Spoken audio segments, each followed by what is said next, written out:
Hi, welcome to the two-man show that doesn't mean dick to anybody else but us. Woo! And In 5D. I mean, sometimes it means more than dick. Sometimes it means vag and anal.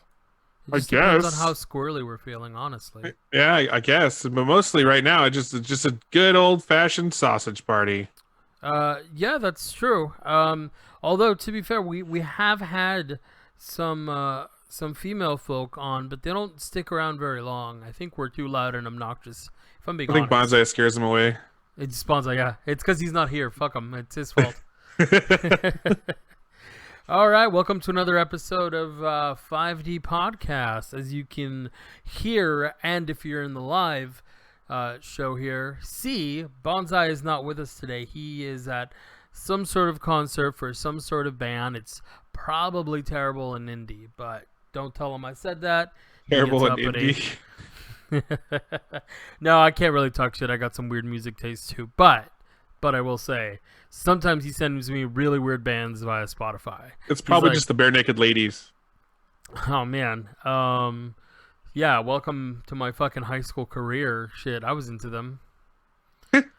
The problem was I could never sing in their songs. They just sang too fast. Oh yeah. It was just way too fast for some of the songs just to follow along. So you sit there and start singing, and you start. I'm gonna. See, I was that. words. I was that hardcore kid where I just got into metal and then just stayed there, and that's where I've still stayed. I mean, I also listen to. I don't know if. I mean, that's not fair. I do listen to Metal. other genres of music. It just my default is like metal. It's like the rah rah rah stuff. It's not like So you know what's interesting? I love metal, but I prefer melodic metal. yeah. I mean, there's a crowd to that. Yeah. So like I like Cannibal Corpse. I like the instrumentals, but I can't stand the singing. It's not my type. Yeah. But something more like I mean, I was especially when I was younger, I was big into like Disturbed and so some of the other ones, and I know a lot of folks call it new metal, but I'm like, dude, it's just, No, I count those as hard rock. New metal is like, bring me the horizon and what is it? Motionless in White. It's kind of like this metal with this emo sound. To be fair though, if I understand correctly, umlaut metal was very definitely what Disturbed was described as. But to be fair, I think they also described fucking Limp Bizkit as that, and that was like rap rock thing. I don't even know what to describe it, but I'm not gonna lie. In middle school, I was into it. Yeah, I wonder whatever happened to Limp Bizkit. I was just thinking about this the other day. They released a CD like last year or the year before. I haven't heard it. I feel like I tried it and went, okay. But I'll do you one better. So in high school, I was super into the whole church scene, right? There was a band who was Limp Bizkit, but for church going folk, because that was a big thing back then. I thought you were going to talk about Skillet. No, that's another band that I used to listen to. I mean, actually, I kind of still listen to some of their stuff. I like that they mix violins and hard rock. And I'm also kind of partial to female singers, especially in rock. But anyways, no. There was this band that was just like Limp Bizkit, same style. Their name was Pillar. Huh? Oh no, I didn't. Well, of course I didn't hear them. And yeah, no. So what's funny is growing up as a kid, my uncles who were very, very well, not just my uncles, but my uncles were the ones who gave me the most shit about it. But they were very much into the Christian scene. They were brand new converts, and that means that they were super Jesus-y, if you know what I mean. Right. Yeah. It's like dude that just joins CrossFit. Like he's super into CrossFit. Or just went vegetarian, super into vegetarian. They just need something to confirm whatever the hell it is that they're doing. And I got a lot of shit for the music that I listen to. So what I was trying to do is I was trying to find music that sounded like stuff that I was into, but I wouldn't get shit for. So I remember one time that they found a Breaking Benjamin CD. Just the case. Right, I would take those CDs out. So I had an uncle that toss out a bunch of my CDs already. So I wouldn't leave them in the cases anymore. he looks at it, looks on the back, and reads the title of one of the songs, and lo and behold, it's called "Evil Angel." Oh no! Holy Oh shit! no! He lost his goddamn mind. Yeah, I He was bet. fucking furious. What is this? Like, you know what? My mother's usually fairly cool about this kind of stuff, but I felt bad because she got so much crap from that. But anyways, yeah. So that's how I found out about Pillar. Skillet's a weird one, right? Because when they first came onto the scene, and yeah, I know about the Christian music scene back then, not so much anymore. But when they first came onto the scene, they were this really mix of like hard and soft Christian rock, and it was weird because depending on which song you're playing, it feels like a completely different band. Yeah. But they were, for me, they were the equivalent of like Evanescence, because Yeah. they had the classic instruments, and they had the female vocals and stuff, and a lot of their songs were not as Jesus-y as everything else. If that's Yeah, the it was best way kind to of a little more describe it. mellow. That's kind of why I didn't mind them as much either, because Monster or whatever the song was is the one. Yeah, Like, so but they have a bunch of them, but yeah. it's funny because Marley, and for those of you watching the stream, the girl behind me was talking about how she grew up with the Christian edit of it, which is where they take out the like deep vocals of him going, "I feel like a monster." Oh, you know Yeah, what? That's never, for me at least, when I heard it on the radio, at least in this area, that was never a thing, even on the Christian radio. But because I bought that CD, I bought the I forget, like the one that came with the T-shirt. I probably saw the T-shirt somewhere too. Yeah, no. So there were some good bands. I mean, even think of some where some folks think they're mainstream now, um, just kind of like alt. But so like Switchfoot, they're totally a Christian band. They're in a bunch of mainstream movies and stuff. yeah, Technically, one of my favorite bands, and this is a holdout from back then. Livehouse. It was one of those things where when they first joined together, they joined as like a church band, and then that was back when they called themselves Bliss, and then they moved on, and they were very clear. They're like, guys, like, look, we're not a Christian band. We individually are Christian, but that's not what our music is about. Our music's supposed to be more universal, right? Like, take it how you want, or whatever you want. But I just kind of want to. They wanted to put that out there, and dude, more power to them.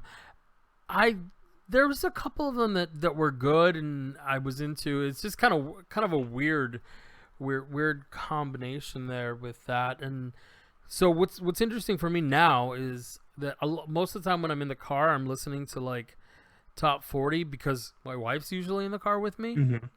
But if she's not, yeah, I'm putting on fucking metal or hard rock, whatever you want to call it. Yeah. Yeah, because it's kind of funny. She thinks metal music is scary, and she's really not into it. She's adorable. No, that's fine. Yeah. Also, I was going to say that for those of you in the Christian metal scene there that like it, technically you can listen to Slayer now because most of those guys are Christian. So yeah, just saying that they're the worst metal band ever now, but they're the best Christian metal band ever now. Wait, even more than was it Demon Hunter? I don't know. Yeah, so that one was pretty big. But yeah, no. Anyways, it's just kind Slayer, of funny. It's just Slayer becoming metal is like the most least metal thing you could do in that kind of genre pool, right? But that means really that they just like jumped up in the Christian scale, right? You know what I mean? So they've got to be the best Christian metal band ever now. Well, it's funny that you say that. So have you ever heard of this singer? He does hip hop and stuff called Pitbull. I mean, Yeah. hopefully you've heard of it. Pitbull went Christian for a while. Yeah. So, but it's that kind of jump.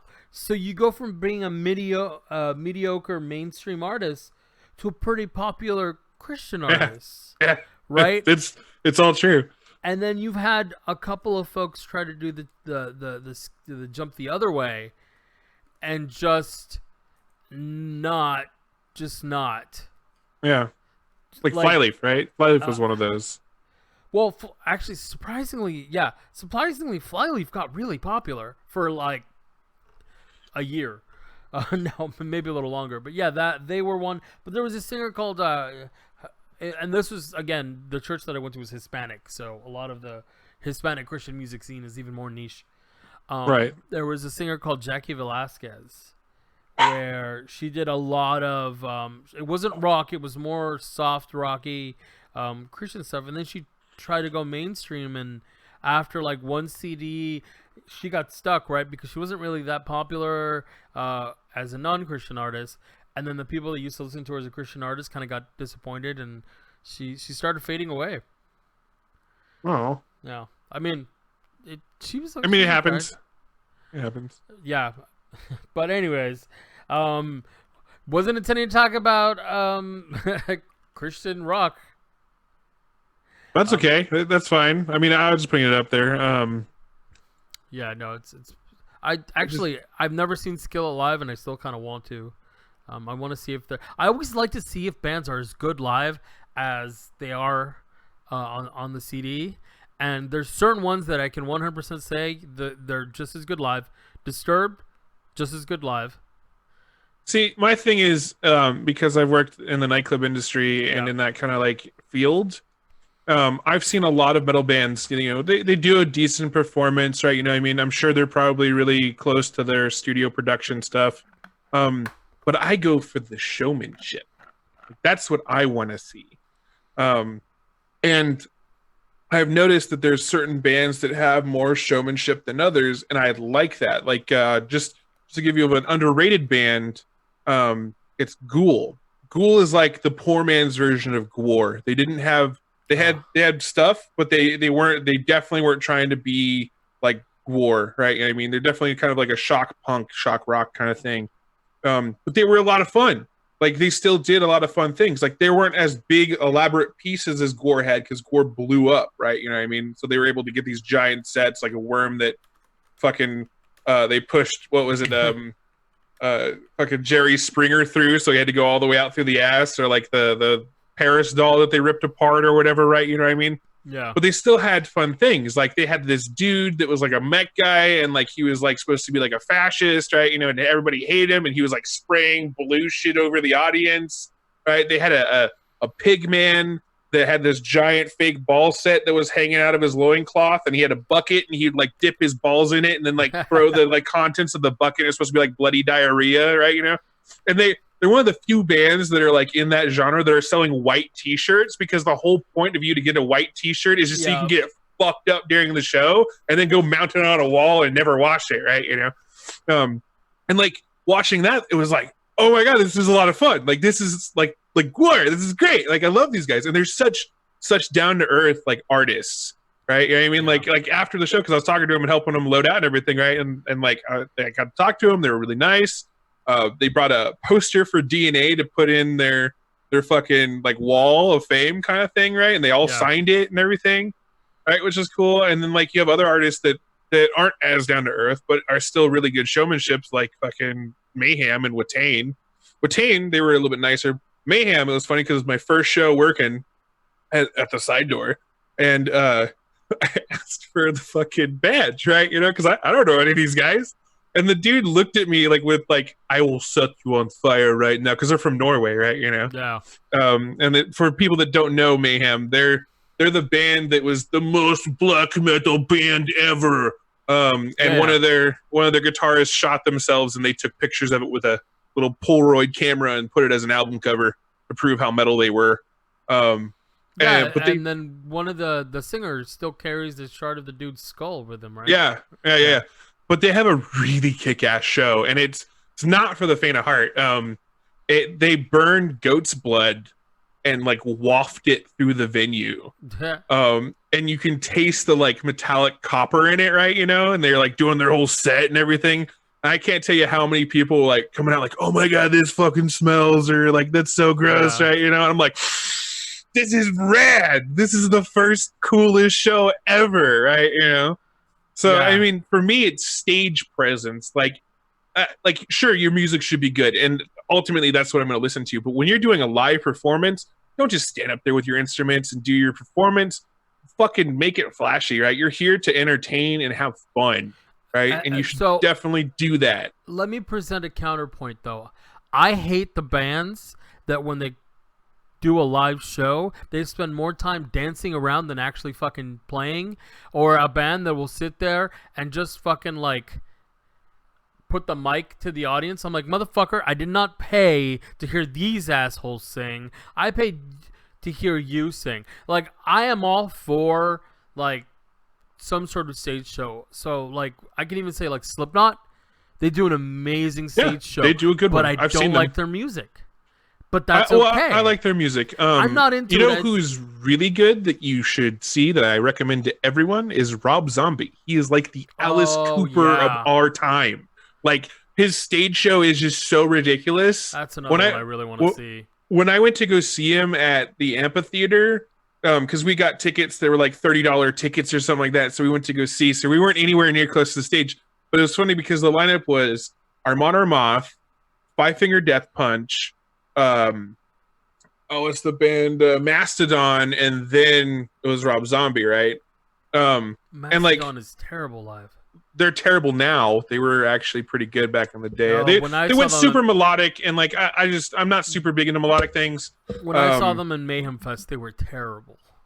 Yeah, they weren't too spectacular, but it was funny because everything that those bands did, and I love Armand Armoth, and Five Finger Death Punch is okay, and I'm not really the biggest fan of Mastodon. I like their older shit. Their best song to me is "Don't Talk, Watch" from the Aqua Teen Hunger Force movie, I think.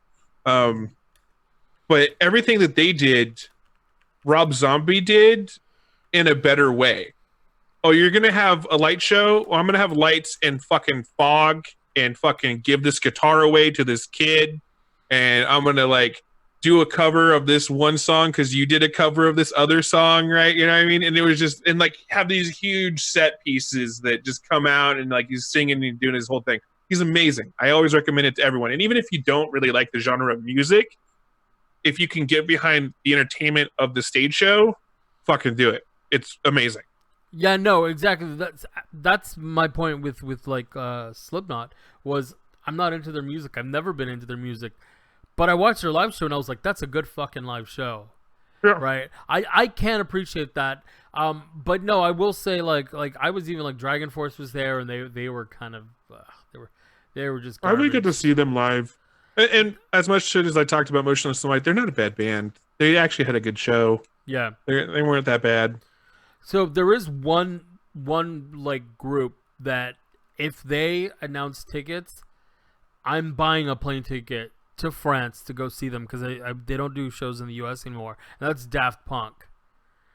Yeah, they'd be fun. I'd be down to go see them. I'm waiting for the rotation of Rammstein to come back. I want to go back and see them. I miss them. That's another one that I want to see. But, man, it's just Daft Punk. Like it feels like they're gonna retire soon, and I'm like, if they do another live show, I will fucking take out a loan. I will get on an airplane, and I will go fucking see them. Because I imagine they'll do a live show. And why do I need a loan? Well, because if I'm gonna buy drugs in an international setting, I'm gonna need some money. They're probably going to be cheaper over there, honestly. Maybe, I don't know. Either way, but Europeans like to party, dude. Like it's really just about how friendly you are. I'm sure you can just, be, hi, how you doing? They're like, oh, you're American. Come on in. Let's go have a good time, right? And like they'll show you around. Like they're very hospitable people over there. It just depends on where they're playing. If they're playing in France, I don't know if they're going to be as friendly. No, they're still, the French aren't that. They don't like our government, but nobody likes our government, not even us. Right? Actually, you know what I mean? Like I've been to France, and it was kind of split. Some people were really nice, and other people were just like dickish for no reason. I think it's just the French in general. Maybe. Like, yeah, that's what I'm saying. Like, it could be that. I'm not hating on a whole country. I'm just saying, like, I just think that's part of it. Experience. Yeah, no, I can see that. I've known a couple different French people, and like they can kind of be that way. Like some of them are very standoffish, and like like that's like they didn't mind me, obviously, right? And I didn't care if they were being standoffish or what. But like afraid of you because you're giant. Probably, you know what I mean. But then like I've known other French people that I've been like at their house, right? And they speak a mixture of English and French, and it sounds like this gibberish, right? You know what I mean? But they're really cool people, you know. Well, I mean, you've heard Muadh speak, right? Yeah. And that's pretty interesting. Although he's French Canadian, but Yeah. Well, that just adds another element to it, but it's the same yeah, thing. it's pretty funny. It's pretty funny to hear him watch. Sorry, to hear him talk. So for those who don't know, Muadh is a Twitch friend that we made when we were doing more full-time streaming, and he's played a bunch of video games with us. He actually joined us last week for multiplayer night, not for the game, but he actually joined us just in the chat, and he was talking, and it was kind of funny. He's got a friend that he would like to turn into friends with benefits, and that was hilarious to talk about and embarrass him live. But yeah, so okay, so we completely divulged from every point we were trying to make, but I do want to bring something up that I've been keeping up on, and I don't know if Bonsai would want to talk about it, so I'm bringing it up while he's not here. Shh, don't tell nobody. So have you been keeping up on this whole loot box fucking fiasco going on in the UK? Nope. So we all know what loot boxes are. They're shitty ways where companies try to squeeze even more money at you in game. Some games have loot boxes that don't cost any money, and like, I am not against the mechanic, but there have been a lot of issues, legitimate issues, where folks are coming forward and they're draining their bank accounts because of the gambling mechanic. And as we know, gambling addiction is a legit thing. It's something that can happen to people. And so what the UK government had been trying to do, and actually the European government in general trying to do, is put some laws in. Poland, I believe, already enacted some laws just calling it straight up gambling, so it needs to be regulated. And of course, like EA and the ESA are coming forward and saying, "Oh no, this isn't gambling. It's yes." So check this out. There was a hearing in the UK with a parliamentary commission where they were asking questions, and there was a lawyer from EA that actually came forward and was like, "Well, we don't call them loot boxes. We call them surprise mechanics, and they're quite ethical and quite fun." I'm paraphrasing, obviously. She did say they were ethical and fun, though that for sure was in there. And what's interesting is that they then compared them to like Kinder Surprise or any of those like Cracker Jack where you get a random prize at the bottom. And so that happened maybe a month ago, a couple weeks ago. I forget exactly when that happened, but that happened, and the parliamentary committee came out with the results, and they pretty much said, yeah, this is dangerous. This should be regulated. This is gambling. This is teaching kids to gamble. And they used examples. So they had people write in, and there was a guy that wrote in. He was like, "I grew up with FIFA because football is super popular over there. Football, soccer. We mean football for the rest of the world. Football. You'll get it. But anyways, so he's like, I grew up with it, and I would spend all of my excess money just to sink into this game. I was sinking several thousands of dollars a year just on loot boxes, because what FIFA does is that every single year, if you want to use any of any of the premium players, you can only get them via loot box, which costs real money. So what they've noticed is via the algorithm, and obviously I don't have a concrete point of this, but I'm just telling you what he was saying. He goes, I always felt, and this is him saying it, that he got paired with stronger people that had those premium players, and it really enticed him to go, and it built this like need for him to continue to buy these loot boxes and continue to try and get these premium players, because the premium players are actually better. They have special skills that they use. And have you played sports games? Do you generally know how it works? I haven't. So no, but I have to know this stuff for customers. Okay. So for the most part, you can control one or two dudes at a time, but the rest happens generally automatically. Yeah. Like, so having players that have special skills that they can basically better AI, that they can do on their own, things on their own, makes your team as a whole. So what they do though is, so FIFA 2018 comes out, you get a bunch of these characters via loot boxes. Same players show up in FIFA 2019, but you don't get to keep them. You have to rebuy them.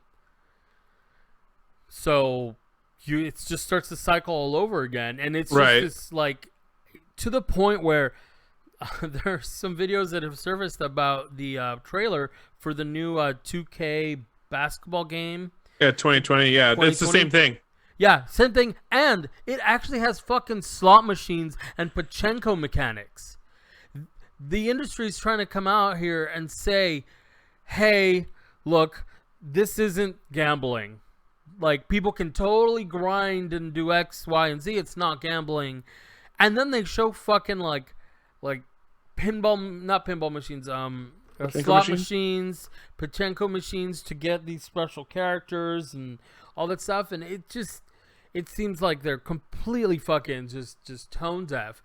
But anyways, the UK Parliament Committee came out and said this needs to be regulated. Our recommendation is that these things are gambling. These things are indoctrinating. Like, there have been cases where kids have drained their parents' bank accounts because the parents, they thought it was a game. It was a game rated E for everyone, right? So can't be anything harmful in there. But no, like, these kids were just pumping this money in. So that was, I think, late last week or mid last week when the UK committee said that. The ESA has now responded. For anyone who doesn't know, is the Entertainment Software Association, and basically their most just solid statement was, well, we disagree with that. With that, that's pretty much their argument. Like, I obviously totally paraphrasing, but they go into how, like, they've done so much to work with parents, and that there's a lot of parental controls, and how they just make it so fun. And yeah, so also EA replied, and basically, as the chat here pointed out, is meh, we disagree, but we'll look into it. That's like, it's totally crazy. So I'm not gonna talk shit. There have been certain games where, specifically mostly cosmetic stuff, that I'm really into. Like, I'll throw a couple bucks in, man. But I don't like fucking loot boxes. I hate that shit myself. Like, yeah, I'm not into loot boxes either. I'm completely okay with cosmetics.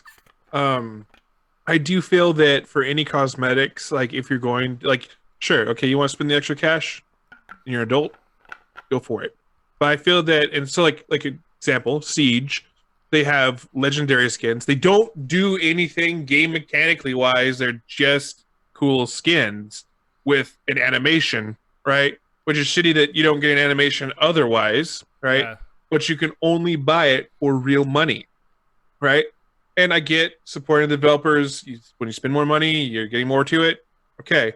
But I still feel that those skins should also be able to be grindable. You should be able, and you can get them through their loot boxes, their little alpha pack things, which you can only buy with Renown, right? And you can get a piece of that outfit or that animation from there, but it's such a low chance that you have to really grind to get it, right? And that's fine. I'm okay with those only being in-game currency, because I'll drop all my Renown on it to pick up a 50 pack of these cosmetic things to open up and see what I get. Because you also get them after, like, you have a percentile thing, and after every win, you have a chance to basically proc it and get one of the packs. Sure, but I still feel that anything that costs money like that, you should be able to use Renown for it as well, because they also do events with cosmetics that come around only for the event, and then once the event's done, they're gone. Like, you can't get them again, right? Yeah. And you could only buy those packs with real money. Now, once again, I understand that it's just a way to keep pumping money into this game to keep it going. Fine. But I still think the option for the players that don't have any money and that do spend a lot of time on your game should be able to buy those cosmetics with Renowned as well, right? and that's where I stand on it. Like if you want to charge money for cosmetics, okay, but also give the option to be able to just grind for the cosmetics too, because I spend a lot of time on Siege and I spend a lot of money on Siege. And I'd like to support that game because I like that game, but I would also spend my renowned on it as well. I would do both, right? And you can kind of do that with the new operators. Like you don't have to buy the new season for the new operators. You can totally spend renown on them. You get them a week after they drop, but that's fine. You want to give a premium thing and entice people to buy the season pass for every season so that they will get the new operators first. Okay, right? At least they still have the option to buy those operators with renown. And I'm kind of okay with that. Yeah, and I, full transparency here. There have been certain situations, like mostly mobile apps, where if it's a free mobile app, I'll throw them some money, especially if I've enjoyed it quite a bit, because I understand the developers need to make money. Free doesn't actually mean free. You're paying for it either through you watching their adverts, or you're buying some of their stuff. There was one particular app that I was playing for almost 2 years, right? It was it was one I've actually reviewed it on this podcast, and then I caught myself where I was like, oh man, there's this event going on, here we go. And then I realized, I was like, wait, did I just drop money on fucking a thing that's not a sure thing? And I'm opening these chests, and I deleted the game. I was like, I'm done. This game is it is no longer bringing me any fun. It's a chore, and I just don't want to fucking do this anymore. Especially where I got to the point where I was like, wait, is this really what's about to happen? Like, get the fuck out of here. So I stopped. I like with Pokemon Go or even the Harry Potter game. Like, if I play it enough, I'll be like, yeah, I'll throw $5 at it. Or, hey, I'm running out of space or whatever. Sure, this is worth it for me because I spent so much time on it. And I'm going to, whatever. It's going to bring me enjoyment. But the moment that I stop having fun and the moment that I'm starting to try, like, gamble for shit, that's when I'm generally out. Like, I know Destiny caught a lot of shit. Well, Destiny 2 for how they were doing it. But they've never done the whole random chance chest stuff, at least nothing that I've ever paid for, right? So, well, I mean, that whole game is kind of random chance. Well, yeah, but that's just sure you don't pay extra for that, right? Like there were a couple of things here and there where you were like, well, if you pay Bright Dust or Silver is the real money currency, then you get this coin, and when you pop it, you have a better chance of getting an exotic. So that's like skirting the line for me even there. But things like the Division 2, they just have loot boxes and it is just for your skins. It's basically for customizables and cosmetics. That's what I meant to say. It's for cosmetics, but it's still loot boxes. You can earn all of the grindy points inside to be able to open these loot boxes, but it's still opening loot boxes, and that also kind of bugs me. Yeah, so that's my problem with a lot of mobile games. Like, if I start a game and the immediate thing is like, oh yeah, and you can also buy this to get this and this, I'm like, delete. I don't need that. I know exactly the play you're going for. I don't want to do it. And like loot boxes, if it's an algorithm that's designed to be super ridiculous grind to try to wear you down to spend real money. Oh, you mean Anthem? Well, Anthem, I guess I didn't spend enough time in Anthem. But I was more thinking about like Battlefront 2 that EA released. Oh, Jesus Christ, yeah. Right? I'm not about that either. You know what I mean? Like, don't make it ridiculous to grind for these things. Right? You don't have to make it super easy because you shouldn't take the challenge out of the game. But don't make it stupid fucking grindy so that you like get to the point where you're frustrated enough to where you go, fuck it, I'm gonna just spend the $5. Well, in that game in particular, if you wanted to get one of the heroic characters, it was like 2,000 hours or something stupid like that, right? It was a 40-hour work week.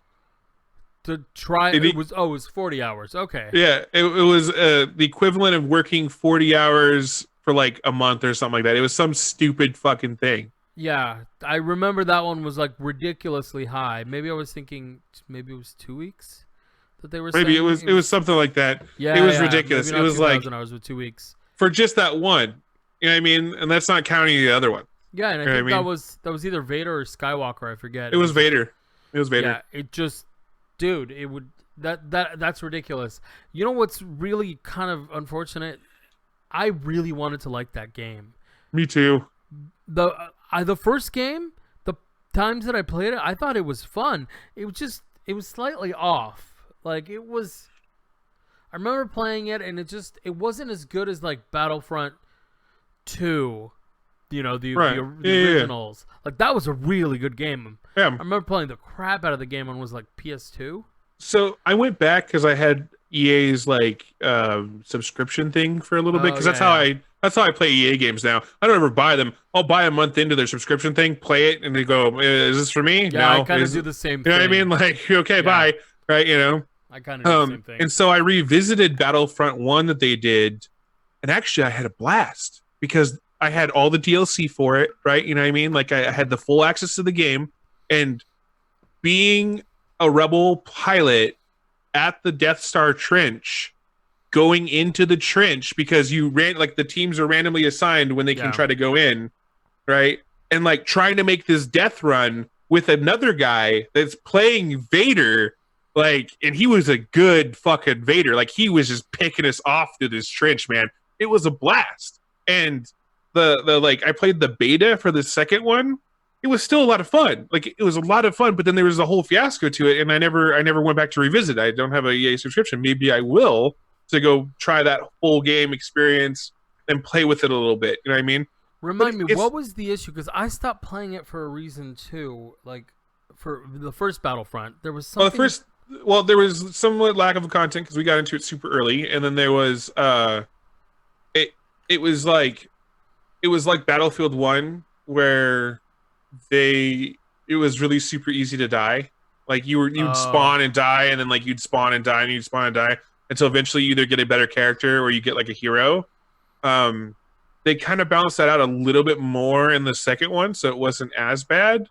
And even like after I revisited the first one, it wasn't as bad either, but I was already kind of used to Battlefield 1 at that point. And what I really would want in the Battlefront, maybe they have it, I haven't looked, is more of a hardcore mode, because I liked the hardcore mode in Battlefield 1 because what is hardcore mode? Remind me. So hardcore mode is no kill cams. You don't get a kill cam if you die. Okay. Right. And it's generally a headshot will kill you, right? Okay. Because in that game you could take a couple headshots and before you die, right? You know what I mean? Interesting. But having that hardcore mode, especially in the World War I aesthetic, made a lot of sense.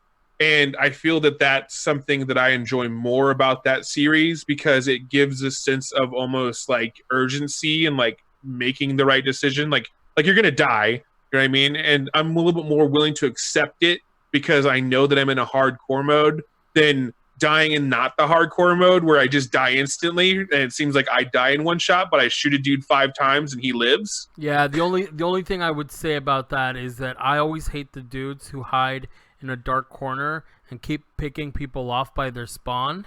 So yeah, in that case, I need that kill cam to go over there and shit on that dude. Yeah, no, I get that too, but like where they balanced it out with that is that snipers have a glare on their rifle. So like you could see a glare from across the way and know where that guy is if he's aiming down sights. And so I feel that if it's in Battlefront, it would still be the same. Like you wouldn't get a kill cam, but if there's a sniper picking people off, there's going to be a glare to see it. Yeah. Well, and that reminds me of Sniper Elite 4, which I've been playing, and yeah, that sometimes there's snipers out there, and that's how you catch them. One of my favorite shots in that game is shoot straight through the through the sights. Oh yeah, that's always been my favorite. I love kill cam in Sniper Elite because not because of you can see where they shot you from. No, because It's when you make a kill. I love that. Yeah. It's my favorite part. Yeah, the slow-mo sniper shots. Yeah, they're the greatest. That's what makes that game so much fun, is like just watching your bullet travel and then like piercing the person and like spraying their skull and blood everywhere, right? You know, you're like, yeah. There's a current achievement I've been chasing right now where it's killed 2 people with the same bullet, but it's not like straight through. I've done that one. I got that achievement. It's the one where you hit them and the ricochet has to go and kill somebody else. Oh, okay. Of the like the slug ricochet. Yeah. Yeah, I've been trying. I almost killed somebody, but it didn't hit him in the head. It just like hit him in the shoulder, so I had to shoot them. It injured them, but it didn't kill them. I was like, why? But yeah, that's me, white whale. That's what I'm chasing right now. I love in that game. I'm super excited for the new Nazi zombie one because it looks like you can outfit more. It's not just going to be close quarters snipering. You don't have to be the sniper. Okay, that'll make TK happy. I remember TK. For those who don't know, TK is also someone that plays with us on the Twitch, and he was also running the Nazi Zombie trilogy, which is all based on the Elite Sniper Elite engine. Yeah. And it was one of those things where it makes you do snipers, but like it'll give you a normal gun, but it doesn't do shit for damage. So you got zombies coming at you, sometimes really fast, and you have to use your sniper to like shoot them in the head. And TK doesn't really do snipers, so a lot of times it was just him getting really frustrated. I do recall him rage quitting. Not as bad as Bonsai. I'm pretty sure Bonsai just rage quit and didn't come back to that game. Yeah, at least TK came back, and that's why I'm going to get him a copy of this game. Yeah, like, look, I finished that fucking game. I came back every single time. Dude, we went, Jesus Christ. I remember we went a month on the same fucking level. Yeah, it was like 3 weeks, 3 or 4 weeks on the same level because we just could not be cohesive enough. And it was fucking us over. It's because it was multiplayer night and we had different people coming in, so we never quite could get that cohesion. You got some folks that would run ahead and other folks that were trying to, stick back. And TK, love him to death, but he has a tendency to wander to explore. And, like, I get that. I get that he wants to fucking explore and see what happens if I do this. But more often than not, if there's a button, TK's going to press it. And more often than not, it's going to hurt me. Yeah, most likely. And Saint's the same way. Any game I play with him, it's like he wanders off like a little lost puppy dog. I'm like, Saint, come back over here, Saint, no, Saint, over here. Like the whole time he's like, I'm just exploring. It's a very common thing. I'm like, Saint, we're playing Deathwing right now as fucking Terminators, and we have to stick together because we have hordes of shit. Don't get me started on that fucking game in the melee. Dude, how many times... So Deathwing, it's a Warhammer 40k game, and it has this one melee thing that is like a fucking force hammer or some shit like that. Yeah. And if whichever player has it, swings it within like 100 meters of you, you die. You just die. And that includes your own teammates. They've added a flamethrower now. Oh, good God. Right? And so, like, if you play in a game that has friendly fire on and you fucking torch that hallway and your buddy's in it, he's gonna go down. So I've been playing with codec rules, which lets you pick whatever weapon you want, but not having friendly fire on because everyone likes to run with the flamethrower. Because we just spin around and fucking shoot everything around you. So you have one range guy that takes care of the range things. To be fair, though, there was one, what I thought was a bug. That force hammer would hurt even if he ran into you. So here's what would keep happening. He would go down, and when you revive him, he equips his force hammer, not because the player did it, because he automatically gets up with the last weapon he had equipped. And just the fact that you were reviving him at the time that his force hammer came up fucking killed you. Yeah, I think they fixed that. That was definitely a bug. And like the range, like if you were behind him and he was swinging you were dying. Yeah, that hammer was like, dude, it was like Mjolnir, if Mjolnir was fucking schizophrenic, I swear Yeah, to you. it's just full of electricity all the time because it like pulsated off of it. That's another game where it took us a couple of weeks to get through one of the levels, and I was like, you know what, guys, I can't fucking do this. I'm done. I'm fucking done. You guys have fun. You play this. I actually enjoyed Vermintide more than I enjoyed that game. It just it.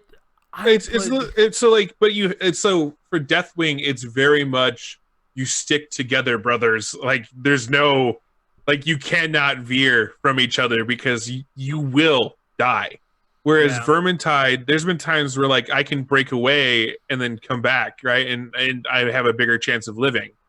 You know what I mean? And like Vermintide 2 is a little bit more friendlier than that. Like Vermintide 1 is really harsh compared to Vermintide 2.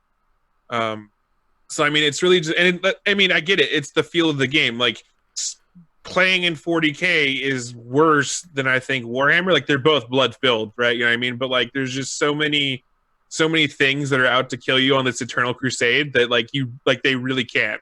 You know what I mean? Yeah. But Well, they're not as bad as Mordenheim. I tried Mordenheim, which is another fucking Warhammer game, and that one just brutalizes you. Like you're like, I couldn't even get past the first level. well, It was so bad. We got pretty good at what, Space Marines? Oh, you're talking about Space Beast Terrorfright? No. It was a Warhammer game. Oh remember? yeah, Space Marine. Yeah. That one was fun. We got pretty good at that.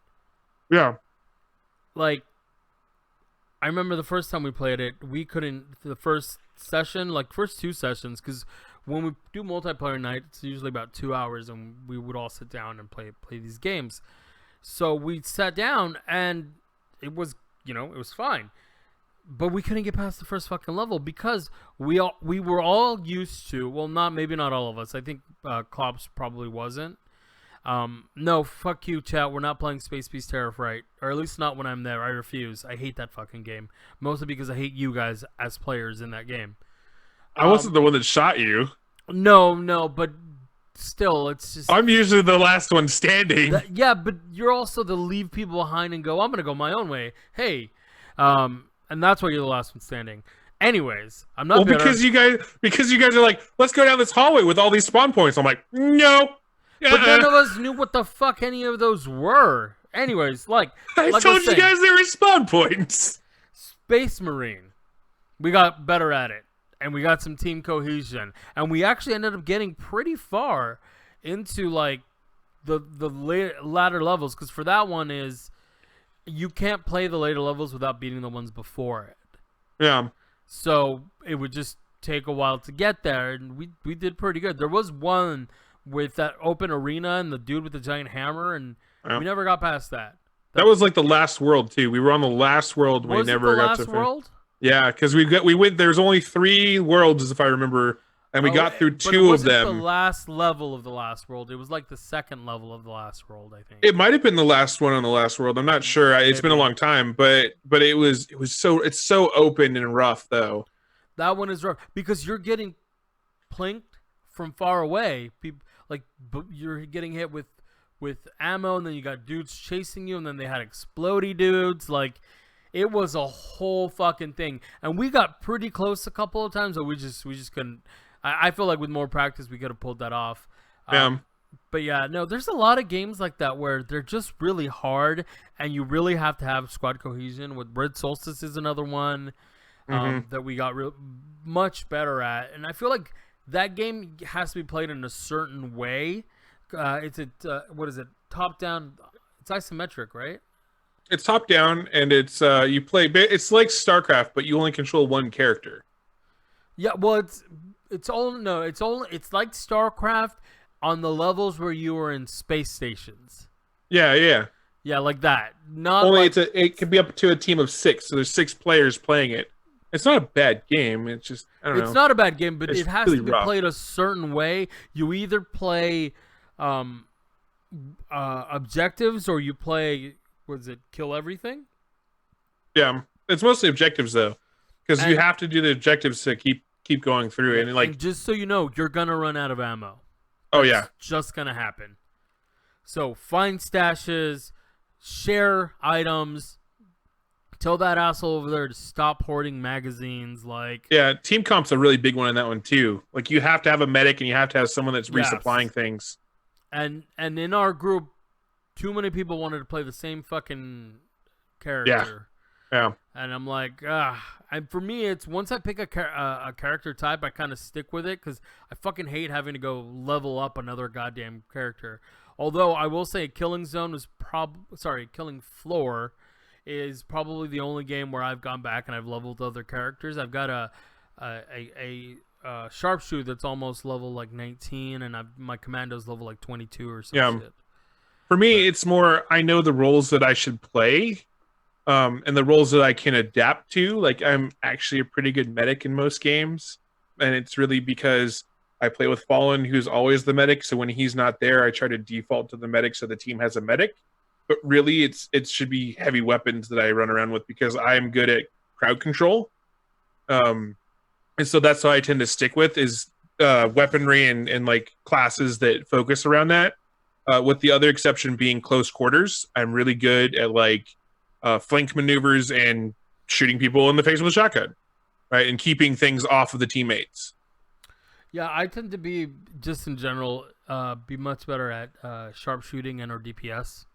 I could do sharpshooting, especially if the game's like sniper. I'm really good at sniper. Yeah. But I much more prefer the like crowd control or like the situation of like I'm flanking, so you're sniping, and I'm maneuvering into that direction. Right? Yeah. See, even like I'm replaying Borderlands 2 right now, just to finish off a bunch of the DLC that I never really got to, and waiting another 6 months for the PC release of Borderlands 3. So, I'm just replaying it. I'm actually doing a sniper. Luckily, right now I'm rocking a sniper that isn't bolt action. It's fucking magazine fed, so you can be like boom, boom, boom. It's fucking great. It's one of my favorite weapons. At one point I'm shooting people and doing 100k damage as long as you get them in the head. Yeah, I ended up really focusing on Axton on the second one. So I did the turrets. I'm doing 0. And it's because at that time we didn't really have online, so it was just Aaron and I landing it. And so like he did the siren so he could heal, and then I did the turrets so we'd have a full squad with us at all times. Yeah, so I actually ran that entire game and all of the DLC on my Xbox. So I ran Axton. I did Axton on that run through because I was mostly solo in a couple of the Xbox runs. But on PC, I went 0 because I wanted to try something different. Right. 0 at lower levels is the fucking worst. Mm-hmm.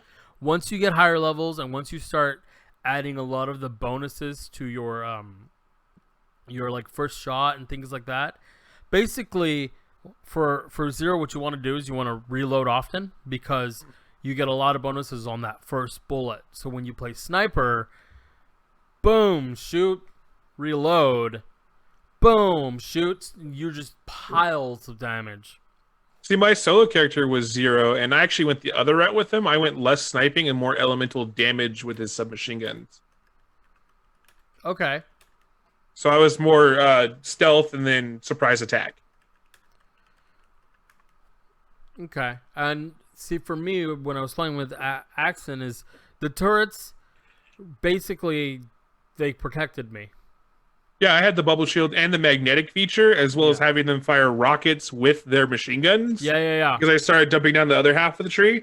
But it was really designed for more like getting us out of combat for a second to heal and like to be able to like I'd throw one on the ground and one on the ceiling, right? You know what I mean? So now I have 2 angles of fire from them, you know, and just like versatizing them so that I can put them in every terrain. Also had the perk where if you go down within the shield's perimeter, it brings you up.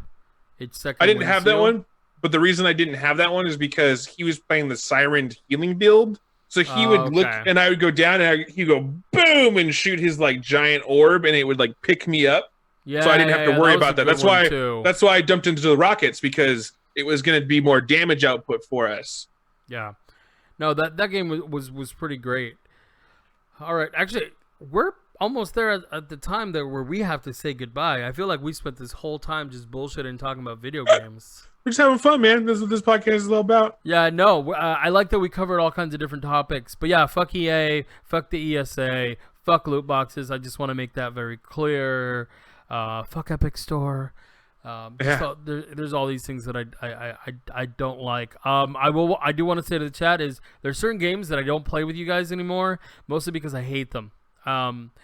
I don't enjoy them and they make me angry, and I don't want to be mad all the time. I just want to have fun with you guys. And if we play another round of fucking golf, I swear to God, I'm gonna reach through the screen and choke somebody.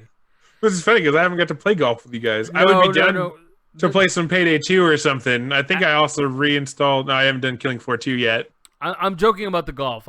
I'm not very good at it, so it is definitely a ball of frustration, but it's entertaining. Right. Depending on which version, like Golf with Friends has a lot of like weird glitchy things, but it looks like it has a lot more levels. The one that was a shit ton of fun was Vertigious Golf, I think, because it had like those weird challenges and like crazy power-ups and shit, and so that one was pretty interesting. But yeah, Payday 2, I love that fucking game. I think I'm still the John Wick character on that one. When they released that whole thing, Payday 2 was fucking amazing for me, and that definitely was a game that we got really good at, and then the next time we played we got really terrible at and sucked. So I bet you we're gonna be terrible now. That's okay. But yeah, so anyways, check us out on twitch.tv/Metagame Network. Tuesday nights we still do multiplayer night. And if you're interested in actually gaming with us, we are more than open. There's a list of games we rotate through. Hit us up here on the YouTubes. We can add you to our Discord server, and we can kind of start posting what games we're going to be playing. Also, check us out on iTunes and Podbean. And Bias Bros, I believe, comes out every other Thursday. I could be wrong, and Bonsai's not here to correct me, so... That's every other Thursday. I don't know if it came out last Thursday or this Thursday, but it's definitely every other Thursday. Yeah, it's every other Thursday. It doesn't really matter because this episode doesn't go up necessarily the next Monday. Yeah. So it's every other Thursday. Find it. You can also find that on iTunes and Podbean. Sorry. Yeah, check us out. Also, we've got a couple of things that we want to do in the works. I think we're going to be posting a little bit more to our YouTube channel, and we're trying to do some more things. Time is kind of difficult with everybody running around and having real lives IRL, but it's something that we're working towards as well. Klops, do you have any final words for us? Yeah. My favorite thing about all the people talking about Borderlands 3 right now is like, well, that game doesn't come out for another 3 months. What are you talking about? 6 months, but yeah. I just deny it either way. Yeah, it's the same thing for me.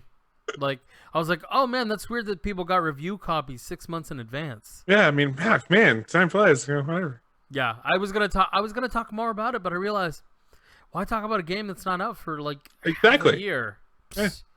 Yeah, we'll give it a review then.